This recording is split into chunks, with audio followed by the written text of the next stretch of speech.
नरेंद्र अपने परिवार के साथ एक छोटे से गांव में रहता था। उसके परिवार में उसकी पत्नी नीलम और दो बेटियां सरस्वती और आरती होती हैं। वो अपनी दोनों बेटियों के लिए रिश्ते की तलाश कर रहा था। तभी एक दिन नीलम का भाई घर आता है। मामा जी नमस्ते। मम्मी जल्दी आओ, देखो मामा जी आए हैं। जीती रहो बेटी। कैसी हो? मैं अच्छी हूँ मामा जी, आप बताइए। आइए बैठिए। तभी नीलम आती है और अपने भाई से मिलती है। सरस्वती चाय बनाने चली जाती है और आरती सरस्वती की हेल्प कराने के लिए रसोई में आती है। अरे बहन, बहुत अच्छा रिश्ता है। दोनों लड़के सगे भाई हैं। तेरी भी परेशानी खत्म हो जाएगी।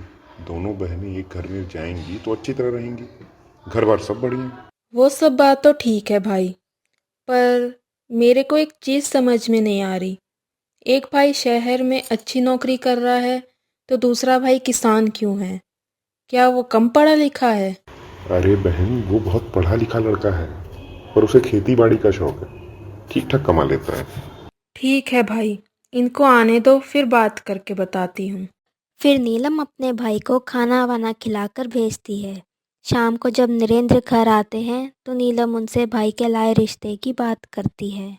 रिश्ता तो बहुत अच्छा लग रहा है, लेकिन एक भाई किसान है, उसकी आमदनी इतनी नहीं होगी। दूसरे की सेटल्ड जॉब है और उसे अच्छी खासी सैलरी भी मिलती है। दोनों लड़के देखने में अच्छे भी हैं। तुम बताओ नीलम, क्या करें? मुझे तो रिश्ता अच्छा लग रहा है, बस फ़र्क सिर्फ इतना है कि एक भाई किसान है, पर दोनों बहनें एक ही घर में जाएंगी, ये अच्छी बात है। सुख दुख में एक दूसरे के साथ खड़ी रहेंगी। नरेंद्र अपनी दोनों बेटियों को रिश्ते के बारे में बताता है। सरस्वती का रिश्ता किसान लड़के धवल से होता है और आरती का रिश्ता नमन से होता है। कुछ समय बाद नरेंद्र धूमधाम से अपनी दोनों बेटियों की शादी कर देता है। शादी के बाद माँ, मैं परसों सुबह चला जाऊँगा। इतने दिन की छुट्टी नहीं कर सकता और बार बार आने जाने का झंझट भी लगा रहेगा, तो मैं आरती को भी साथ लेकर जाऊँगा। अरे बेटा, इतनी जल्दी क्या है? अगली बार जब तू छुट्टियों में आएगा तो आरती को साथ ले जाना। माँ, तू समझने की कोशिश कर। मैं बार बार छुट्टियाँ नहीं ले पाऊँगा। ठीक है बेटा, जैसा तुझे ठीक लगे। जा आरती को बोल दे, वो भी अपनी पैकिंग कर लेगी। और जैसे ही आरती को पता चलता है कि वो शहर जाने वाली है, उसकी तो खुशी का ठिकाना ही नहीं रहता। वो भागकर सरस्वती के पास जाती है। सरस्वती सरस्वती सरस्वती, ओ मेरी बहन, मेरे बचपन का सपना पूरा होने जा रहा है। मैं शहर जा रही हूँ। अरे वाह, ये तो अच्छी बात है। क्या माँ जी ने परमिशन दे दी? अरे हाँ, उन्होंने परमिशन दे दी है। मैंने तो नमन से साफ कह दिया था कि मैं आपके साथ शहर जाऊंगी, और फिर उन्होंने किसी तरह अपनी माँ को मना लिया। अब तो मेरी ज़िंदगी बिल्कुल ही बदल जाएगी। शहर की ज़िंदगी का मज़ा ही कुछ और होता है। चारों तरफ रोशनी, शोर शराबा, महंगे महंगे मॉल, रेस्टोरेंट।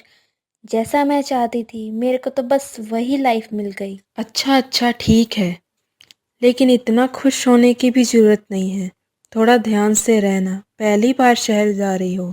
और हाँ, बिल्कुल फिजूल खर्ची मत करना, जैसे कि तू हमेशा से करती आई है। बस, मैं तुझे इसीलिए कोई बात बताना नहीं पसंद करती। तेरी नसीहतें शुरू हो जाती हैं। अरे मुझे फ़िक्र की क्या ज़रूरत है? नमन है ना, इतनी बड़ी कंपनी में काम करते हैं, तो पैसा भी अच्छा कमाते हैं। मैं तो बस बहुत मज़े करूँगी। आरती, बहुत अच्छी बात है कि नमन बहुत पैसा कमाता है, लेकिन तुम्हें पैसों की कदर करनी आनी चाहिए। ये सब तेरे सोचने का काम है। जीजा जी तो किसान हैं, अब कितना कमाते हैं मुझे नहीं पता। मैं तुझे एक एडवाइस देती हूँ, तू आज से ही पैसे बचाना शुरू कर दे। अगले दिन आरती नमन के साथ शहर चली जाती है। शहर आकर आरती के पर ही निकल आते हैं। शाम को जैसे ही नमन ऑफिस से आता, नमन आप आ गए, चलो जल्दी से फ्रेश हो जाओ। आज मैंने फ़ोन पर बहुत अच्छा रेस्टोरेंट देखा है। अरे यार आरती, मैं बहुत थक गया हूँ। तुम घर में ही कुछ बना लो ना। रोज़ रोज़ बाहर का खाना भी तो ठीक नहीं है। मैंने तो दोपहर से कुछ भी नहीं खाया। मैं तो सोच रही थी कि शाम को रेस्टोरेंट में ही जाकर खाऊंगी। अब मैं इतना तैयार होकर किचन में खाना बनाने जाऊं? नहीं नहीं, हम लोग रेस्टोरेंट ही जाएंगे। ठीक है, मैं थोड़ी देर रेस्ट कर लेता हूँ, फिर चलते हैं। आरती रोज रोज कहीं ना कहीं जाने की जिद करने लगी। नमन उसे कुछ नहीं कहता। वो सोचता है कि शहर पहली बार आई है तो सारी चीज़ें देखने का मन करता होगा। और उधर गांव में अरे सरस्वती, तुम रोजाना ही घर में खाना बनाती हो। शादी के बाद हम एक दिन भी कहीं नहीं गए। पास ही में एक कस्बा है और वहाँ के ढाबे का खाना बहुत मशहूर है। चलो किसी दिन मैं तुम्हें वहाँ लेके चलता हूँ। क्या मैं खाना अच्छा नहीं बनाती? मेरे कहने का ये मतलब नहीं है सरस्वती कि तुम अच्छा खाना नहीं बनाती। मैं तो बस सोच रहा था कि तुम जब से आई हो इस घर में रोज ही काम में लगी रहती हो।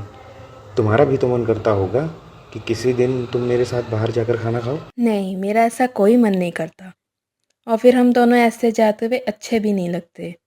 माँ के लिए तो खाना बनाना ही है, तो हम अपने लिए भी खाना बना लेंगे।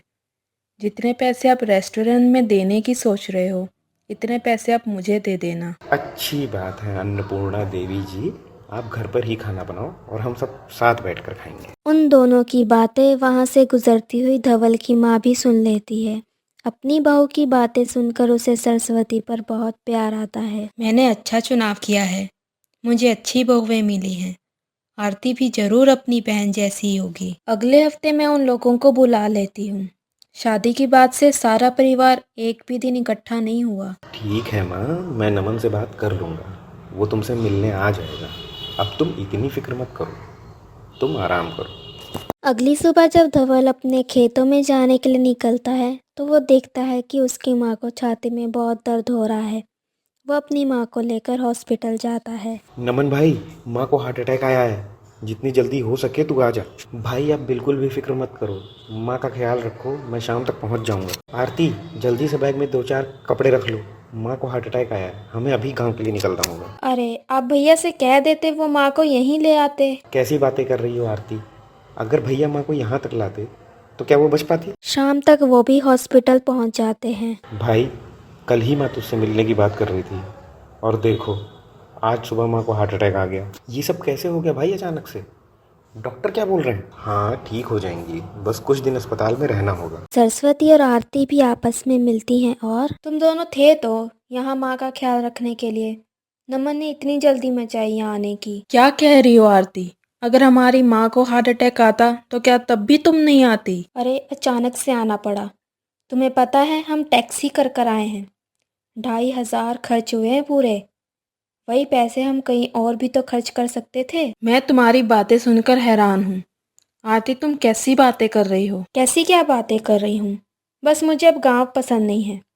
छोटी सी बीमारी का भी बड़ा बनाकर दिखा रहे हैं। तभी नीलम वहाँ आती है और अपनी बेटी की बातें सुनकर। आरती क्या शहर जाकर सारी तमीज भूल गई हो? वो तेरी सास है और नमन की माँ भी। सरस्वती को देख, जब से अस्पताल लेकर आई है तब से एक पैर पर खड़ी है। परिवार क्या होता है, उसकी फिक्र क्या होती है, ये सरस्वती से सीख। तो यही तो खड़ी रहेगी ना, रहती भी तो इन्हीं के पास है। आरती वहाँ से पैर पटकते हुए नमन के पास जाती है तो वो देखती है नमन पैसे निकाल कर धवल को दे रहा है। भाई ये कुछ पैसे रख लो, माँ के इलाज में काम आएंगे। नमन तू टाइम पे आ गया, यही बहुत है, पैसों की ज़रूरत नहीं है, तू उसकी फिक्र मत कर। भाई ये पैसे रखो, ज़रूरत पड़ जाएगी। आरती वहाँ आकर नमन को बोलती है, आप जरा 1 मिनट यहाँ आना, मुझे आपसे बात करनी है। आरती अमन को साइड में ले जाकर बोलती है, अरे अभी तो हम इतने सारे पैसे टैक्सी पर खर्च करके आए हैं और जाने का भी किराया लगेगा, ऊपर से तुम भाई को इतने सारे पैसे दे रहे हो। मेरी माँ को हार्ट अटैक आया है आरती, और पता नहीं कितने रुपए खर्च हो जाएं। मैं मानता हूँ भाई सब कुछ संभाल लेंगे, लेकिन मेरी भी तो कोई जिम्मेदारी है। ये सब मैं नहीं जानती, बस मैं इतना जानती हूँ कि आपकी मेहनत की कमाई ऐसे खराब नहीं होनी चाहिए। सरस्वती आरती की बात सुनकर गुस्से में आ जाती है और वो आकर आरती को एक थप्पड़ मार देती है। तभी नीलम, नरेंद्र और धवल सब इकट्ठा हो जाते हैं। जब से तुम आई हो मैं देख रही हूँ कि तुम सिर्फ पैसा पैसा गा रही हो। क्या तुम्हारे लिए पैसा इंसानों से बड़ा हो गया? या हम लोगों को फिक्र हो रही है कि माँ जी कब ठीक होंगी, और तुम तब से सिर्फ पैसा पैसा बोले जा रही हो। सरस्वती बिल्कुल ठीक कह रही है आरती, मुझे भी बड़ा अफसोस हो रहा है। अमीर होने का मतलब ये नहीं होता कि तुम सब लोगों को नीचा दिखाने पर उतर जाओ, और जिन लोगों को तुम नीचा दिखाने की कोशिश कर रही हो, मत भूलो कि वो सब तुम्हारे अपने हैं। जिस तरह की बातें तुम नमन की माँ के लिए कर रही हो, सोचो अगर नमन ने तुम्हारी माँ के लिए की होती। आरती, तुम्हें शर्म आनी चाहिए। जिस अमीरी के लिए तुम इतना इतरा रही हो, मत भूलो कि नमन की माँ ने उसे यहाँ तक पहुँचाने के लिए कितनी मेहनत की है। ऊपर से सब कुछ तुम्हें सुहावना लग रहा है, लेकिन उसके पीछे की मेहनत तुम नहीं देख पा रही। अपने लोगों के मुंह से अपने लिए ये शब्द सुनने के बाद आरती को अपनी गलती का एहसास होता है और वह नमन से और अपने माता पिता और सरस्वती से सॉरी बोलती है। इस तरीके से तो मैंने सोचा ही नहीं था कि अगर मेरे माँ या पिता को कुछ हो जाता तो फिर यही लोग मदद करते। आप सबसे मैं माफ़ी मांगती हूँ। आइंदा से मैं ना तो अपनी अमीरी पर घमंड करूँगी और ना दिखावा। तुम इस घर की छोटी बहू हो आरती, और सबकी लाडली भी, और तुम्हें अपनी गलती का भी एहसास हो गया है, इसलिए इन सब बातों को भूल जाओ। और फिर सब लोग नमन की माँ से मिलने चले जाते हैं।